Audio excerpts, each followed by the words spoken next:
All India Banjara सेवा संघ के इस राष्ट्रीय अखिल भारतीय कार्य समिति में मंच पर उपस्थित हमारे बहुत ही सम्मानित जुझारू नेता, बड़े भाई, मार्गदर्शक आदरणीय श्री अमर सिंह तिलावत जी,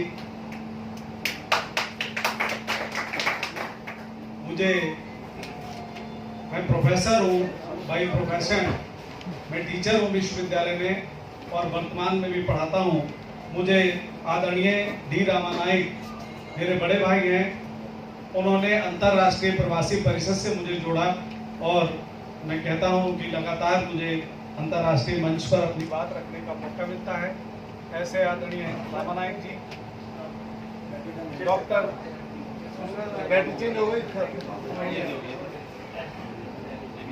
आदरणीय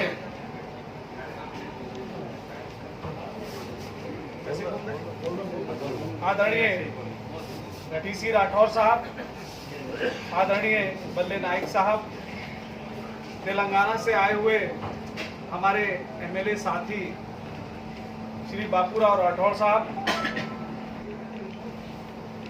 आप किसी भी सोशलिस्ट की किताब पढ़ लीजिए, कोई समाज शास्त्र की किताब पढ़ लीजिए, चाहे जे चट्टन हो, चाहे गुरी हो, चाहे कोई भी देश का हो जिन्होंने समाज शास्त्र पढ़ा है, देखिए आप उसमें बताया है। लेकिन मैं आपको एक उदाहरण दे रहा हूं, एक विद्रूपता का, एक अंतर विरोध का, कि उत्तर प्रदेश में ढेर सारे बंजारे हैं, लेकिन जहां नॉमेनक्लेचर चेंज हुआ, कुछ लोगों के सर्टिफिकेट्स जो है वो नट से बनते हैं, कुछ के ग्वाल से बनते हैं, भाषा एक है, सारे गोत्र एक जैसे हैं, सारा खान पान एक जैसा है, सारे गाने एक जैसे हैं, कुछ भी चेंज नहीं है। रत्ती भर अगर चेंज हो तो मेरी गर्दन काट दीजिए। लेकिन उसके बाद भी वहां पर लोग रिश्तेदारियां भी करते हैं, सब करते हैं, लेकिन एक साथ बैठ के एक आवाज बनाने को तैयार नहीं। ये एक छोटा सा अंतर विरोध मैं आपको बता रहा हूं। और यहां समाज के शिरोमणि बैठे हुए, जब तक ऑल इंडिया बंजारा सेवा संघ केवल पद बांटता रहेगा, उससे काम नहीं चलने वाला। मैं देखता हूं तिलावत साहब की पीड़ा, मैं देखता हूं रामानायक साहब की पीड़ा, यहां बैठे हुए और भाइयों की पीड़ा। ये छोटी सी बात होती है उत्तर प्रदेश में, मुझसे तुरंत पूछते, बताओ कुछ करना है, हम सब कब जगेंगे? हम कितने भी बड़े इंडस्ट्रियलिस्ट हो जाएं, हम कितने भी बड़े सिविल सर्वेंट हो जाएं, हम कितने भी बड़े प्रोफेसर हो जाएं, हमने कभी भी समाज की छोटी छोटी चीजों को सॉल्व करना सीखा ही नहीं। मैं एमएलए बना, मेरी क्षेत्र में 200-250 बंजारे हैं, कुल मैंने पहले भी बताया 250, केवल 250 मैं बंजारा सेवा संघ या बंजाराओं की संस्था को अपने किसी विकास के लिए, अपने निजी विकास के लिए कभी यूज नहीं करता। मैंने कोई लेटर आज तक मुख्यमंत्री को नहीं दिया कि मुझे मंत्री बना दो, मैं बंजारा सेवा संघ में काम करता हूं, मुझे मंत्री बना दो। भाई क्यों बना दो भाई मंत्री, जब आप एक होने को राजी नहीं है, आप छोटी छोटी चीजें सॉल्व करने को राजी नहीं है। मैं अपने निजी कामों के लिए एक संस्था भी बना सकता था, उसमें किसी को 4-6 लोग पकड़ने थे पूरे इंडिया में, मैं राष्ट्रीय अध्यक्ष बन जाता, एक महासचिव बना लेता, सारी बॉडी खड़ा कर लेता, बंजारा साहब को संरक्षक बना देता और एक को अंतरराष्ट्रीय, वहां जो मेरे मित्र हैं ढेर सारे, कहीं उनको बना देता संरक्षक। अपनी डबली अपना राग, ये मुश्किल है। 250 पे मैं विधायक बना, मैंने तीसरा इलेक्शन लड़ा। एक प्रोफेसर रहते हुए मैंने पहला इलेक्शन 2007 में लड़ा, बीजेपी ने मुझे टिकट दिया। 2012 में मुझे बीजेपी ने टिकट दिया, 2017 में मुझे बीजेपी ने टिकट दिया, और सिर्फ इसलिए दिया कि मैंने अपने आप को प्रूव करके दिखाया।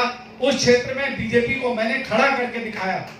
और आप चाहें तो कभी उत्तर प्रदेश की 122 फरीदपुर में जाके देखिए, तो आपको पता लगेगा कि मैंने काम किया और उस दम पर मैं खड़ा हुआ। लेकिन बंजारों की सेवा के लिए फिर जब मुझे पद मिल गया, तो मैंने जब भी विधानसभा में बोला, तो मैंने सदैव कहा, रामा साहब ने कहा कि हर बार बोलना है कि बंजारा डेवलपमेंट बोर्ड का गठन उत्तर प्रदेश में होना चाहिए, क्योंकि एक लाइट हाउस की तरह उत्तर प्रदेश काम कर सकता है।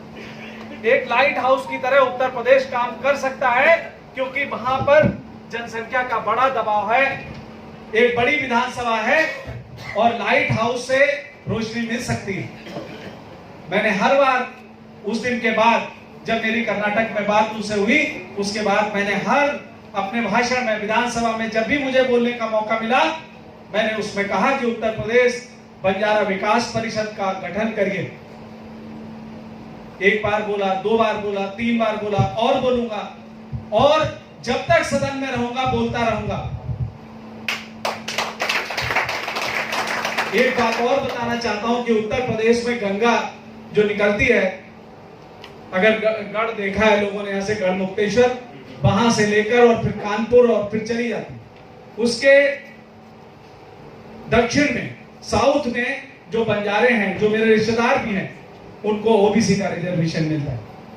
लेकिन मुझे नहीं मालूम वो समाज के लोगों ने उस समय क्या किया कि इधर वाले, जिधर मैं रहता हूं नॉर्दर्न साइड में, जो कि नेपाल के बॉर्डर के किनारे किनारे पूरा इलाका है, उसमें नॉमेनक्लेचर चेंज होने की वजह से उनको शेड्यूल कास्ट का एक जो है रिजर्वेशन मिल गया। ग्वाल से बनता सर्टिफिकेट, मेरे बुजुर्गों के सबके ग्वाल और वही अपभ्रंश होता हुआ ग्वाल बन गया, और उससे मिलता है, किसी को नट से मिलता है, किसी को और 1-2 ब्रजवासी और कुछ ऐसे मिलता है, लेकिन उनको मिलता है। और उसका फायदा हुआ, उसका बहुत बड़ा फायदा हुआ। मेरी 3 पीढ़ियों में सारे लोग नौकरी करते थे। मेरे पिता ही टीचर थे, मैं प्रोफेसर हूँ यूनिवर्सिटी में, मेरा 10वां जॉब है, मेरी बेटी सिविल सर्विस में है, और बहुत बहुत लोगों को फायदा हुआ, मेरे अलावा भी। मैं कहना चाहता हूं इस समाज से सिर्फ मैं रास्ता दिखलाने नहीं आया, मैं अपनी पीड़ा बता रहा हूं कि हम सब छोटी छोटी समस्याओं को जब तक हल नहीं करेंगे, एक साथ बैठना शुरू नहीं करेंगे। अगर मैंने तेलंगाना के साथ बैठना शुरू किया तो तेलंगाना के लोग समझ में आते हैं, उनकी पीड़ा समझ में आती है। बंजारा साहब का मैं देखता हूं, अभी मैं रास्ते में अपने घरों को बता रहा था आपके बारे में, और वो बड़े इंटरेस्ट से सुन रहे। लोगों ने संघर्ष किया, लोगों ने अपनी पर्सनालिटी को निखारा और समाज की बातों को सुनने की कोशिश करते हैं। और हम सब जब तक बैठेंगे नहीं, ये आज की बैठक या दिल्ली में इससे पहले बैठक हुई, वो बहुत सार्थक हुई। हम सब बैठे, उत्तर प्रदेश में भी बैठे, जब आप आदेश करेंगे मैं इंतजाम कर दूंगा, जब कहेंगे कर दूंगा। और बस एक ही बात पे, एक ही की पॉइंट मेरा है कि छोटी छोटी समस्याओं का पहले समाधान, और ये जो अम्ब्रेला संस्था है जिसे मैं बचपन से देखता आ रहा हूं, ये इसका डिजिटल अखबार, हम जानते हैं कि प्रिंट अखबार छापने में मुश्किल है।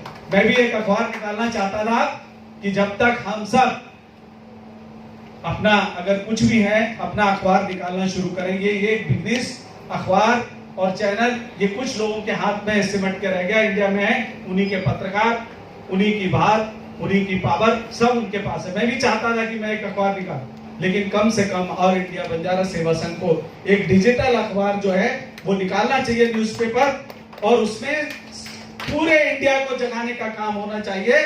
और जो भी सहयोग होगा बराबर का मैं दूंगा, जो बाकी बचेगा, जो कमी आएगी मैं दूंगा। और मुझे बहुत अफसोस होता है कि तिलावत साहब, मैंने पहले मीटिंग में भी कहा और रामा नायक साहब से भी कहा कि मेरा सहयोग जहां लेना हो, लोगों ने कह दिया अरे इतना पैसा दिया, और वो तिलावत साहब खा गए। अरे बेचारे तिलावत साहब ने मुझसे एक फूटी कौड़ी भी नहीं ली। मैं इनकी ईमानदारी का कायल हूं।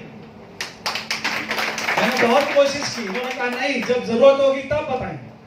तो हम सब मिलकर एक ऑल इंडिया बंजारा सेवा संघ का डिजिटल अखबार निकालें, और वो ईमानदारी के साथ, अच्छे लोगों के साथ इंडिया भर से रिपोर्ट्स करें प्रॉब्लम, और एक आवाज के तौर पर जो है वो खड़ा हो और हर जगह की चिंता करे। बहुत बहुत सभी का धन्यवाद। जय हिंद, जय भारत, जय बंगाल।